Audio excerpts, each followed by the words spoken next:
was, first of all, we define what culture is. Because culture is one of these abstract terms. People talk about culture without anyone saying, well, what is it? And the reality is there's 5 different types of culture that will traditionally emerge.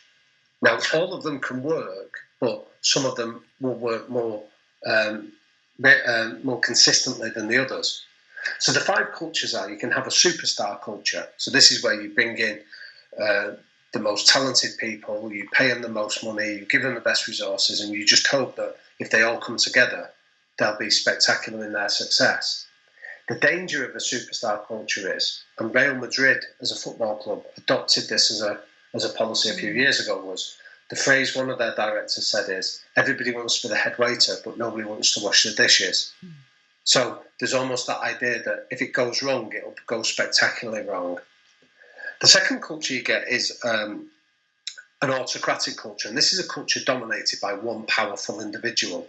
So this might be the founder of the business, it might be a charismatic chief exec, but it tends to be dominated by one powerful character. So again, a really good example is if you look at Manchester United, that was basically dominated by Alex Ferguson. His DNA was printed all over the club. When he stepped away and retired in 2013, the confusion and the dysfunction that's followed has been fascinating to see how culture was dominated by that one guy. The third way is a bureaucratic culture, and this is where you get people that just come in and set up regulations and policies and rules and procedures, and it tends to be dominated by middle managers. So again, in football terms, you look at somewhere like Liverpool have been a really good example of this, where they've had a committee that makes decisions about who comes into the club and who gets transferred. And some of their decision-making process tends to be dominated by stats and facts and figures rather than the human element of it. The fourth way is an engineering culture, which is where you bring in people with technical expertise and you give them that specific area of technical expertise to focus on. And you hope that cumulatively they will become greater than the sum of the parts. So again, in football terms, somewhere like Arsenal is a really good example of this. But then the fifth type of culture is, and this is the equivalent of winning the lottery, if you can aim for this, this is what we call a commitment culture.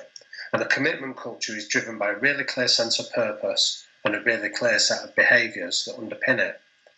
And it's the idea that everybody that's a part of that is merely passing through. That purpose and those behaviours will be consistent regardless of the people that are part of the team. Now, the reason I say this is like winning the lottery is that if you can get this, and it's not easy to achieve, the research tells you that you almost never fail when a commitment culture is implemented.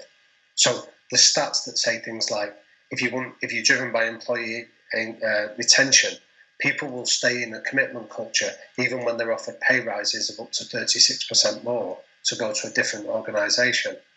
Profitability says you tend to be about 22% more profitable than another organisation when a commitment culture is at the heart of it. So it's almost it's the apex where doing good and being good seem to meet. And what we found at Barcelona is they went back and really emphasised this commitment culture.